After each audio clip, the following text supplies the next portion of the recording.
Well, it's not perfect parenting, it's power parenting. Number one, the most important thing you'll ever do if you're married and have children is be a parent. Okay, that's number one. It's not the job and the money and everything else it's how is your family? How happy are you with your marriage?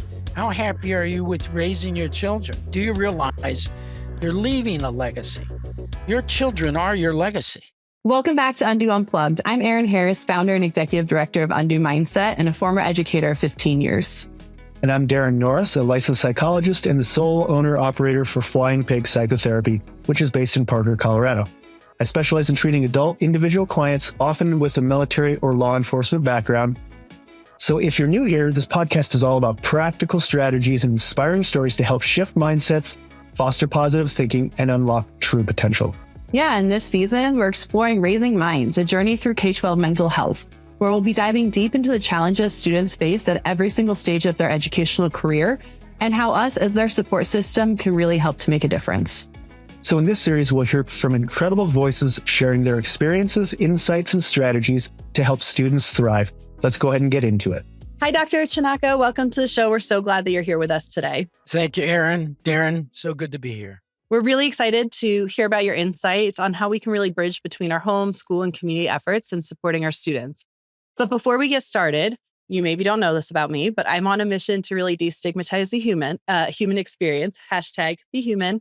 But it's really liberating to not feel some type of way about our most human experiences. So if you don't mind sharing possibly a story or something about you that's really human, if you'd like, I can give you an example. Yeah, give me an example. Yeah, so I always use this example. And since I did it yesterday, I will share it with you, John. I have what is called polycystic ovarian syndrome. So I actually grow facial hair and every week I wax my face. That is a very human thing about me that oftentimes a lot of people feel shame for. And in this mission of really destigmatizing the human experience, we want to take those things that we feel shame for and really just kind of put them out there so we can stop feeling shame about them. Do you have any stories that maybe you want to share with us or experiences? Let's see, that I felt shameful about. Is that what you're saying? Yeah. Oh, let's see. Or society might impose shame or try to impose shame on you. Shame is in your control. Okay, we'll think of this one. My oldest son now is 52 years old, but when he was about, I guess 6 or 7 years old, we were walking in the woods. He had I had his hand, and we were walking, and he slipped. And he fell down on his face and hit a stump of a tree that had been cut. So obviously I felt like, gee, I didn't hold him right. I should have caught him and everything else. And bam, he fell straight down on his face. Well, he had black eyes and all. He was okay, but he had to go to school the next day. So he went to school. And of course, the nurse called and the principal called. And they wondered what was happening at the Chanaca family home that this little boy would have these two black eyes. So I was shamefully had to explain that we were walking in the woods and he fell down. And of course, Mark was telling the same story.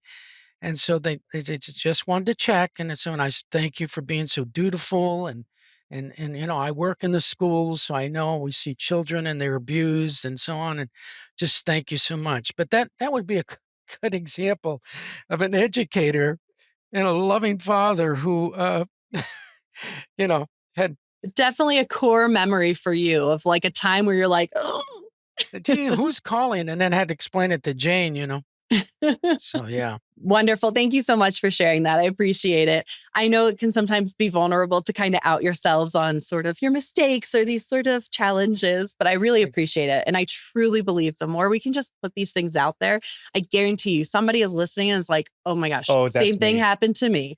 I have definitely had CPS called on me. Actually, a friend of mine just had their CPS called on them last week, and similar sort of scenario where you're like, oh. All right, so let's go ahead and let's hop into some questions. Sure. Tell me, what are some of the most effective ways parents can really build strong communication with their children's schools? With the schools now you're talking about? Okay, well, I'm glad you're starting with, first of all, problems that you might have or you might be ashamed of or whatever. Because as we talk about parenting here for a few minutes, one of the major things that we have to realize is that parenting is a long game. Okay, it's not the short game; it's a long game, and your children give you so many chances to get it right. And people in general, educators in general, realize too that kids make mistakes. Everyone makes mistakes. We just need to continue to move on to that. So we're not talking about perfect parenting. We're talking about power parenting. Okay. And that's the difference. So a parent that has a concern with a school or a teacher, uh, some kind of part of the educational system needs to, first of all, if they're interested in it, I say, congratulations. That's wonderful. You should be. Okay. This is your child. You're the first teacher in this child's life. You're the most important teacher in this child's life. And if your child is having a problem in the schools, you need to speak up. So you need to go in and inquire.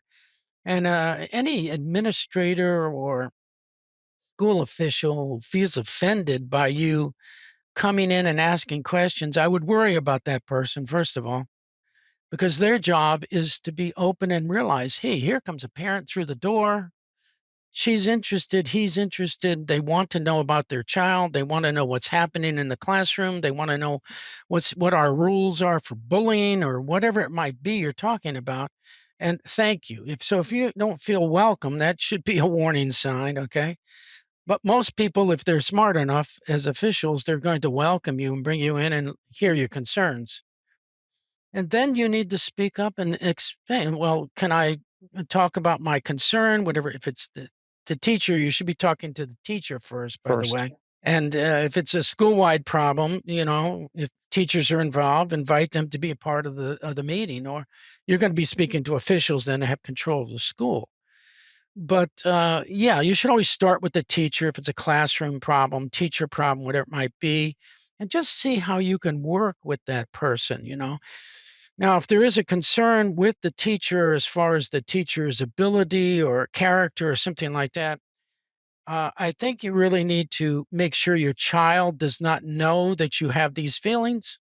I don't think you should be talking in front of the child. Yeah, oh, that rotten teacher, Mrs. Jones, she is such a Mhm. pain in the neck. You She know, called me can I just today. interject, John? I think we Sure. shouldn't be talking poorly about our kids' child, like educational experience in general. Like we shouldn't be saying like, oh, I was bad at math, so that explains why you're bad at math, or that teacher should have done it differently, or like we want to, our tone and our perception of education is truly the most impactful thing we can do in our children's educational careers. So as much as we can keep it positive, the better experience they really have and the Oh, more receptive exactly. they are to all of those different nuances.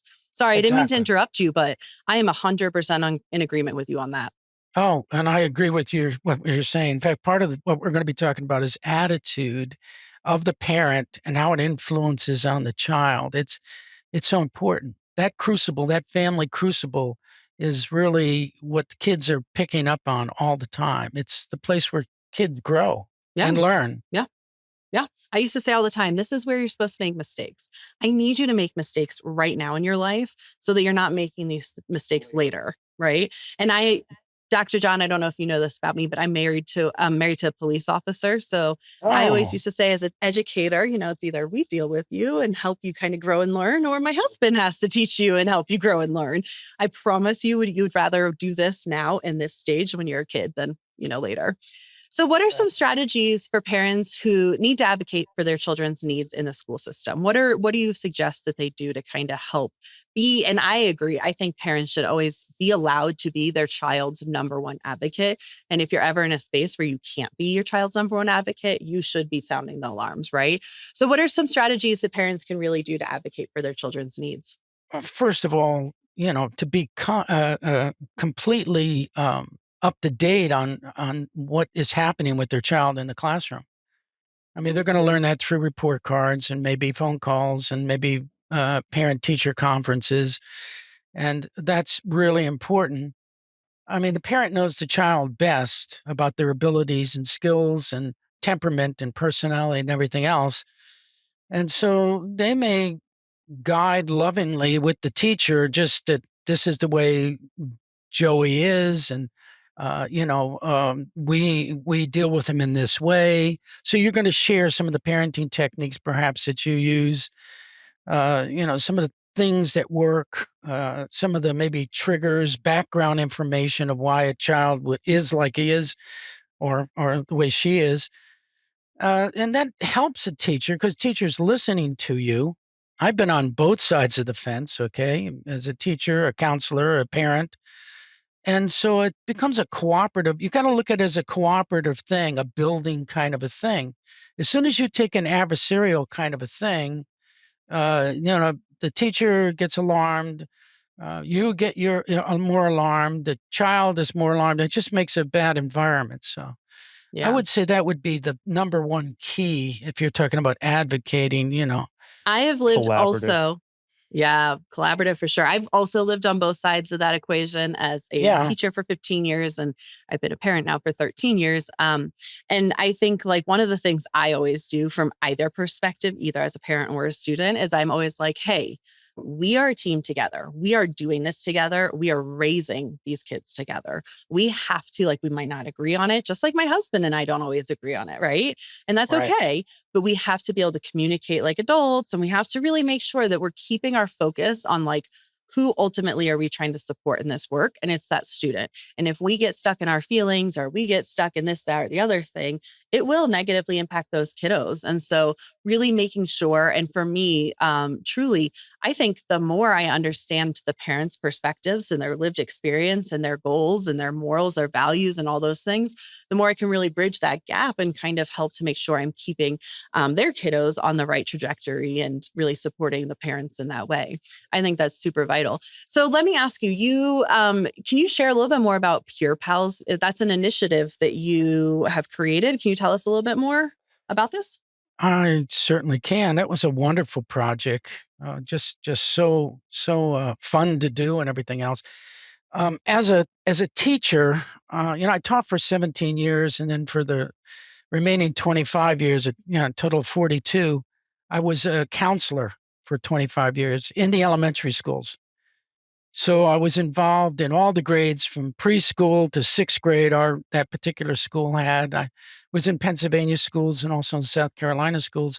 But in the process of being a teacher, I learned how interesting it was how children could help children. And they didn't always have to be the teacher to the student, but that children actually taught children. Okay, and so I explored more and more about.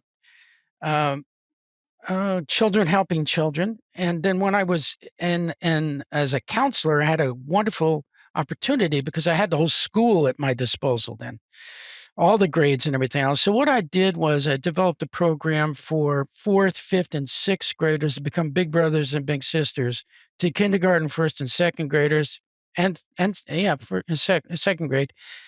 And they would train them, first of all, how to be big brothers and big sisters, and then they gave up their recess, their lunchtime, free time, break times, various times, and scheduled them to go down to the lower grades to become big brothers and big sisters, mentors. They did reading with them and math. They did activities with them, and they became like a big brother and big sister, checking on the report cards and their progress and so on. It was wonderful. It was wonderful. And it became so successful that we actually made a AGS developed a program with puppets and videos and all kinds of other stuff. And it was sold all over the United States. So that was That's a amazing. Yeah. I'm going to talk a little bit about my own personal experience and how impactful and effective a program like what you're talking about really will be or can be. My sister was always part of those programs growing up, peer counseling, things like that. And I was not.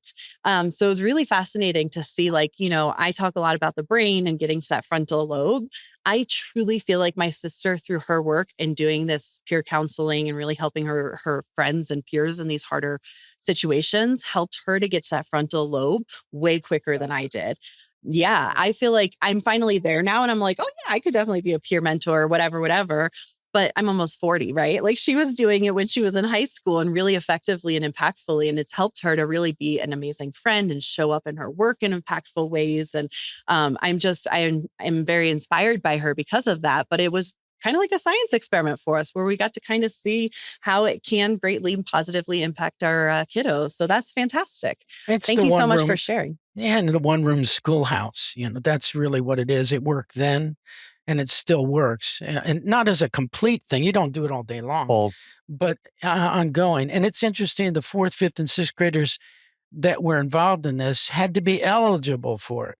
That means they had academics. Yeah, they had to be good examples of super students. Okay, that kind of rolled into what I developed as a super student program for teachers, and it's just a wonderful kind of thing. All kinds of positive things from parents. Can you imagine parents saying, their child loves it so much they love to come to school to go on down to the kindergarten. And they did it 2 or 3 times a week. There wasn't every single day, so it wasn't taking from their, but those kids loved that thing. They just ate it up. And, I think that the other thing that's really beneficial in this kind of model, there's a book, I was trying to Google it to find it. I read it years ago. Well, not that long ago, but it talked about how I think with more of our internet and social media and all these things, and just the progress of society, that kids are moving away from seeking out mentorship and guidance from the adults, right, and really looking to their peers. So when they have a challenge, their first response is not to say mom, dad, aunt, uncle, grandma, whatever adult, but hey, other teenager on the internet, this is what's happening. And then they're trying to resolve these really big world problems without a lot of that frontal lobe or the adult perspective in there. And I would say as an educator and a parent, I have definitely seen that in my lifetime, that increase of where like they are really seeking out their peers for that kind of insight. So again, if we can help their peers as they're, I don't think we can change that dynamic. I think that dynamic is just the way it is. But I think that if we can help guide them in that process, so it's really impactful and successful. How to be a good peer. Yeah. Oh. And honestly, that translates to such great skills for the adulthood, right? Like, I think we see a lot of adults in our world right now that you're like, you're not being a great peer. You really needed a lesson on how to be a better peer for us all, right? And so I think that's wonderful. You also did a super student program. Can you tell us a little bit more about that?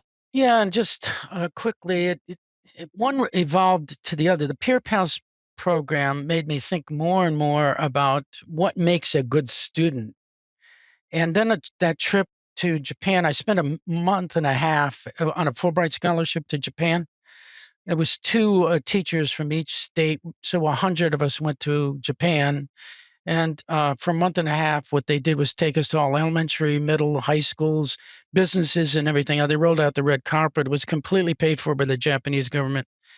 And when I came back from that, I was convinced that we're not developing super students in the public schools, at least not my public school, and that there were certain traits that all students exhibited in the classroom that made them super, okay?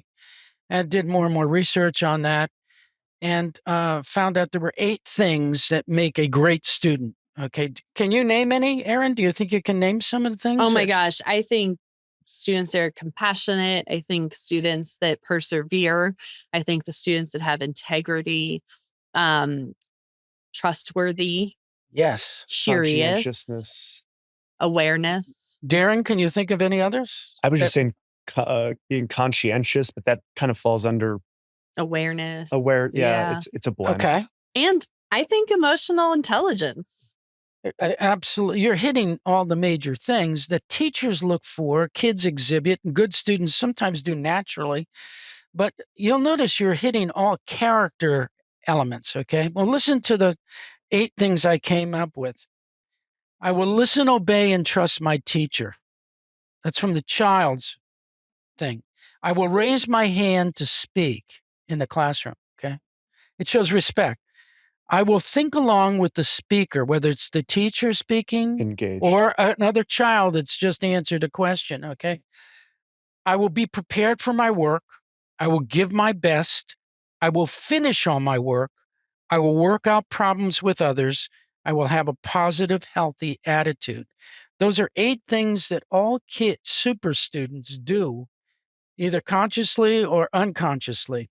Those qualities are character traits, and they're the best developed at home, which brings up the Power Parenting program. But that's what I was dwelling with the super student program. Okay, so what I tried to do in that program, the super student program for teachers, was to have them, in the beginning of the year especially, teach those kinds of things to their kids in class. And we developed then a program throughout the year that awarded kids that did those things gold, silver, and bronze awards every 9 weeks, every report card period. So I believe grades are a byproduct of those kinds of things. Learning is a natural thing. Children learn naturally. But if you treat children with great lessons and great respect as a teacher, and they exhibit those qualities in the classroom, tremendous learning is going to take place. Well, and I think the other thing that we do a lot of times in the academic world, and I think most people in the educational world would say this is best practice for our students, is, the old school way of presenting a project is like, this is what you need to do. And then I expect the student to provide me with that outcome. I would say a lot of schools are moving towards, or should be moving towards, like, here is what this project should look like. So it's not a guessing game. I'm not trying to hide for you what I'm looking for. I want you to see an exemplar, and I want you to develop your skills to get there, right? Like, right. I even sometimes in math, I would do this as a math teacher. I'd be like, I don't care the answer is 214. I don't care if you have the answer. I want to know, do you know how to get that process and get there, right? And so I love that in your programming, it's very much like, this is the end, right? We do that with academics, but we also need to be doing that with our students. This is what we're expecting. When we need to really spell it out so that they can, because behavioral things absolutely lead to academic success. Absolutely. You couldn't believe in Japan, when I sat down in a second grade classroom with 35 students. It's a different culture. And the teacher was called to the door. Okay, she had something was going on, and she turned to 2 students up front, and she asked them to take over the class. They stood up, and there was a special section on the blackboard that they started to direct themselves to. All the teachers in Japan do this.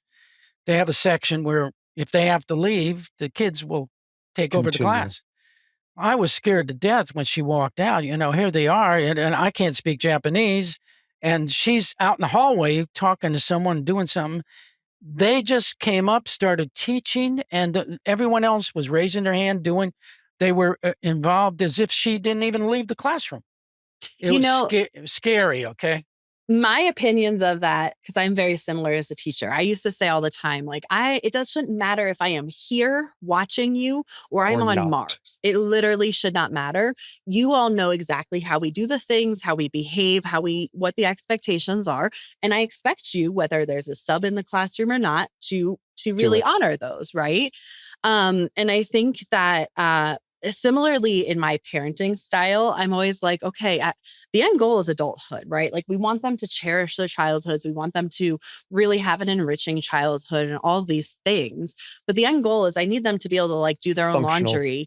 Yeah, be functional humans in society. And so really kind of giving them that expectation from the get-go and doing early interventions and really setting that stage. Like, for me as a teacher, it was like the first month, if you didn't learn anything, that's okay, because we're working on behavior. We're working on culture. We're working on systems and structures. We're working on making sure we know each other and can be a safe space for each other, right? And then once you have those things in place, same thing in our parenting. Yeah, same thing with our parenting. If we have those things in place, we can get so much further with our kids. The learning will take place, and it'll be exponential. It'll expand like crazy. Okay, once you get kids listening, raising their hand, showing respect, and so on, you're going to have a lot of learning. Okay, and then they're empowered by that too, right? They want those boundaries. They want that structure, and they feel, they want to be like little adults. And any of those people that the kids that are on the fringe, they will pick up what the group then is feeling, okay? Group When think. you get most of your kids that are showing respect, raising their hand, treating each other decent, it's pretty hard to fight be the the group, outlier. okay? Yeah, like maybe I ought to try this, it seems to be working for everybody else, that kind of thing. So yeah, that's the idea, and it works, and it's common sense. It's not anything new. I'm not inventing anything new here, okay? All good teachers, all good students know these things, right? Right, Erin? I mean, Yes, and I was just going to say, I think that one of the other nuances of this is keeping it positive as well. Similar to kind of what you're structuring, I would do like class rules and such. And kids, I always had the kids own it and really create them with me. And a lot of times kids would be like, don't run in the hallway or don't hit friends or whatever.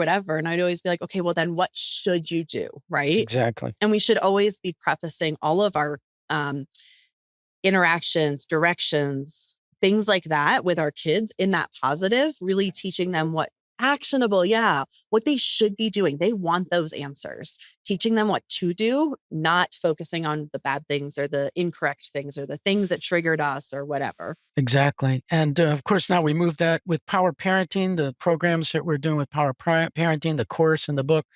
I'm just inviting parents to do the same thing. That's your current work? Yeah, we do parenting things along with children's books. These are parenting books. By the way, this will be free to any of your listeners and so on. I'll send you the link for this. Amazing. Okay, Thank but you. this is part 3, a survival guide for parents, part 3. There was part 1. You can see how that guy's hanging on to a pole, that parent. This one here, a tsunami is Coming. and I don't think that umbrella is going to help. That is a great very much. metaphor for parenting. And here's a woman walking into a tornado, okay, which is a parenting thing. But these 3 books all are really put into a composite called Power Parenting. Mm-hmm. And so this is the latest book that we have ready to go. And there's a course that goes with this.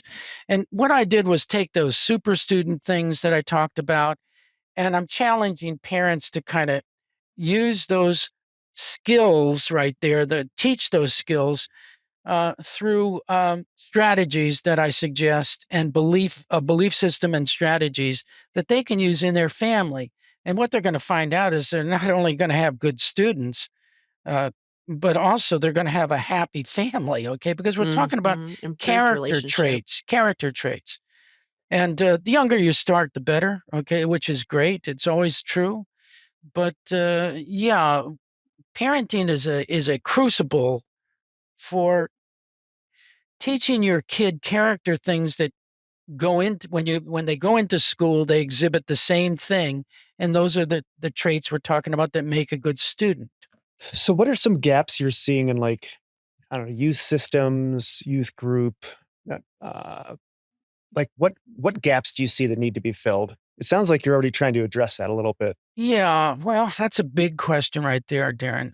There's lots of gaps. When you have children facing the problems that they're facing, 50% of the marriages in the United States in divorce. I don't know if that's the right number post-pandemic. I think that's potentially really high. You think it's low or you think it's high? I think it's higher.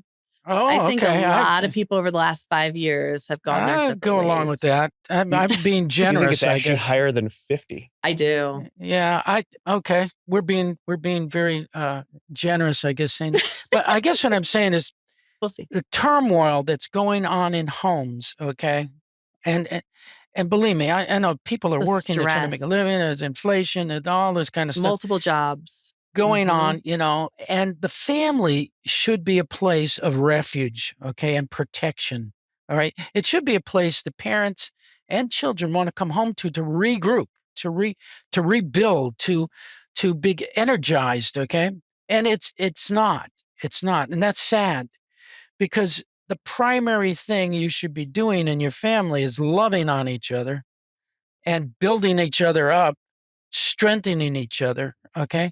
Now, I'm not speaking out of the top of my head. We don't have a perfect marriage, Jane and I, but both of us, we have wonderful children that are now in their 50s, And I have wonderful grandchildren. My youngest grandchild's 14, then we have one 17, and we have one that's 20. They're all super students, great students. They're not gifted students, but they're wonderful students and wonderful people. So we're talking about producing wonderful people, okay? So, yeah, and it's not perfect parenting, it's power parenting. So what am I saying? I'm saying that, number one, the most important thing you'll ever do if you're married and have children is be a parent, okay? That's number one. It's not the job and the money and everything else that, it's how is your family? How happy are you with your marriage? How happy are you with raising your children? Do you realize you're living you're living a legacy? You're leaving a legacy. Your children are your legacy and your grandchildren, and you're going to see it bite you back, come back. The nice thing about it is we have lots of chances. The long game. You heard me mention we have to play the long game. Parenting is a lot like golf, okay? A lot like golf. Think of it like golf. It's not like ice skating. You ever watch those ice skating tournaments? Have you ever seen them? Yeah. All right. They practice for years and years, and then they go out. They got 3 or 5 minutes. If they fall once, they're finished in that tournament. That's it. They're done. Golf isn't like that. Golf, you can go to the first hole and hit the ball in the woods. The game isn't over yet. You take that ball back out on the fairway, you hit it again. Maybe it goes in the sand next. That's all right. You hit the ball out of the sand, get it on the green. Maybe you 4-putt. That's all right. You got another hole. You got another hole to go to. Do you get my point? So parenting is like that. Children give you time after your marriage. You have time. It's not. Okay, I'm like going to take it one ice step skating. further, though. My husband and I always say parenting is kind of like seeding a lawn, right? So if you do it well in the beginning, then all you have to do is kind of mow the lawn, maintain the lawn, pour nutrients into the lawn, and really, water it. But you don't have to grow it and put the seed down anymore, right? So I think that it's both, right? I think that you have to go through journeys. You have, they hit teenage years. I have a 13-year-old, and you're like, oh, I thought I figured this out, but here we go. We're on a whole new journey or roller coaster. So for sure. But I love that the work that you're doing is really amazing work, because my mom always said when I was a kid, like, Erin, I don't know what I'm doing. There's no handbook for how to be a parent. And then I became a parent, and I'd be like, oh my gosh, Mom, you're right. There is no handbook for this. None. This is wild. And even as an educator who has spent my whole life rather, really being what I would consider a child development expert, there's still times where I'm like, whoa, this parenting thing threw me through a loop. So I love that you're really building these early intervention. You're providing parents with these skills and tools and these ways in which they can really, there is no parenting handbook for sure, but ways in which we can support parents on this journey, because it truly does start from home. I cannot tell you, one of the overarching themes of my career, I've always said, is I wish parents knew how influential they actually are, because kids come to me and they tell me all the stories. And I hear it all, and it feels oftentimes like the kids are inspired and watching the parents, but the parents aren't even taking note that that's happening. So, John, thank you so much. You have shared so many incredible insights and strategies and stories today. And I know our listeners are really walking away with a lot to think about and implement. But before we wrap up, I would love to end with a bigger picture question. So, John, if you could change one thing about the school system and community's approach to mental health, what would that be? School districts obviously should have qualified counselors available. Teachers do a lot of counseling. Okay, they really do. They do a lot of teaching, of course, but they also do a lot of counseling. I think that's wonderful. I think they need to continue to be trained and educated on how to be an effective teacher and counselor.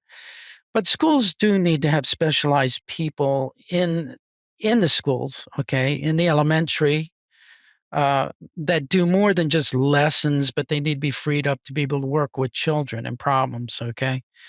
So I would say to continue to do that and make it sure it's effective, and you get qualified people to do that. I think schools need to be sensitive to what actually is happening in the families. and, more open to providing programs besides the counseling things, but even other things, maybe in the evening, parenting programs and these kinds of things, they just need to be more loving and open about life. Okay. Life is something, we do together. We mentioned the family. We've been talking about the father and mother, but, the family is really grandparents, and it's also uncles and aunts and loving people who are involved in the family. And that includes schools and teachers and other people, community. Okay. And if everyone is on the same page like that, like that child is the most important thing we have. It's a human being. It's a soul. It's someone that, this is the product we produce after 12 years. And when you're losing half your population quitting school, doing drugs, if you ran a factory like that, you'd be out of business. You understand what I mean? You can't lose half your product and still make a profit. Okay. You can't be profitable. So I guess, I don't know if I answered the question correctly. No, but that was very, very helpful. Like, we just always like to hear what's a thing people would want to fix in the system if they yeah. had the wand. Now, it's a complex system. It is. Okay. Just the family's a complex, and we just touched on it today. It's complex.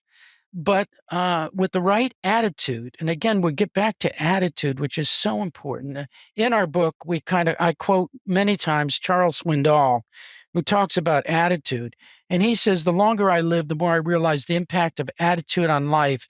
Attitude to me is more important than facts, more important than past, than education, than money, than circumstances and failures, than successes, than what other people say or do. It's more important than appearance, giftedness, or skill. It'll make or break a company, a church, a home. The remarkable thing is we have a choice every day regarding the attitude we embrace for that day. We cannot change our past. We can't change the fact that people will act in a certain way. We cannot change the inevitable. The only thing we can do is play on the one string we have, and that's our attitude. I'm convinced that life is 10% of what happens to me and 90% of how I react to it. And so it is with you. We are in charge of our attitudes. If you would own that, if parents would own that, schools, teachers would own that, it would help a lot. You are in control of your attitude regardless of the situation.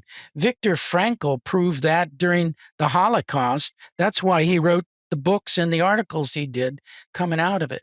So, yeah, life is tough. Parenting's tough. But what's your attitude? Is it positive? Are you encouraging? Are you loving? Are you kind?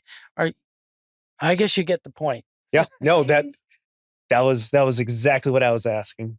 I always say, John, there's so little things that we can control on this planet, but our thoughts is one of them. Thank you. Or really, Erin. maybe the only thing we can control. That's a better way of saying it. Thank you. Hey, thank you again for joining us. It was an absolute pleasure having you. Oh, thank you so much. God bless both of you. Hey, John, really quickly, if listeners or viewers want to connect with you or work with you more, how can they reach out to you? Okay. And like I said, I'm going to give you this link. Okay. So that's free for all your listeners.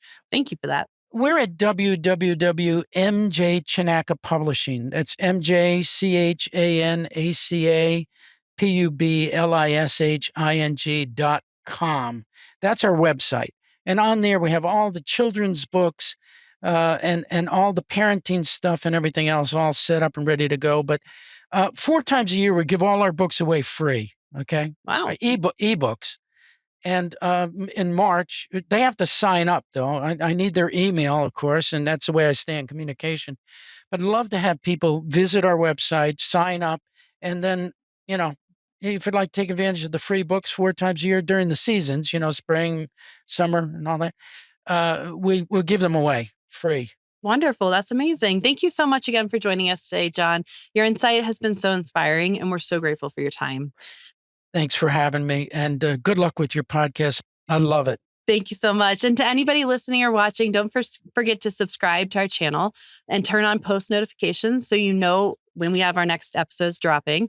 If you're listening on your favorite podcast directory, leave us a 5-star rating and any reviews, insights, share an episode with somebody who might find it helpful. Getting the word out is literally the best way you can help us with our mission and help us grow. So please share, give to friends, anything. We appreciate you being here for us and all of your support. Thank you very much for coming, and take care. That was great, but unfortunately we've come to the end. It's time to wrap it up. Looking back, Daren, we've explored some pretty powerful ways to support student mental health and their well-being. And we've shared actionable strategies that can make a real difference in the lives of students, educators, and their families. Small steps can lead to big changes. That's right. And in closing, Undo would love to hear from you. Yes, you listening to my voice right now. If you've tried any of these strategies or have your own tips, share them with us on our social media using #UndoUnplugged or slide into our DMs. Let's keep this conversation going. Don't forget to tune in next time for more inspiring stories and practical strategies to help shift mindsets and unlock potential. Don't miss out. Thank you for tuning into Undo Unplugged. Every student deserves a safe space to grow, learn, and thrive. And remember, it's never too late to undo your mindset. Until next time, take care. Bye.